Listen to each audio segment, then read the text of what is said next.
متوسطة الحجم، يعني مش صغيرة قوي ومش كبيرة قوي. تمام.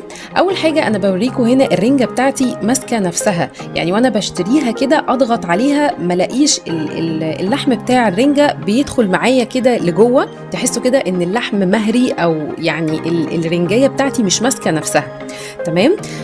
طبعا ما تكونش متلجه وقت طويل او تكون متشاله مثلا في التلاجات لوقت طويل، التلج ده بيهري لحم الرنجه، لا احنا عايزينها تبقى سليمه كده وتكون يعني اللحم مش مهري وبتتقطع معانا قطع. تمام. كمان الرنجة اللي بتكون مبطرخة بتبقى باينة، يعني البطن بتاعتها بتبقى باينة ان هي فيها بطارخ، للناس اللي بتحب الرنجة فيها بطارخ. تمام كده. طيب انا اول حاجة همسك الرنجة بتاعتي انضفها. اول حاجة قطعت الراس والديل، طبعا المقص هيساعدنا كويس قوي، وهبتدي كده من البطن بتاعتها افتحها بالراحة خالص بالمقص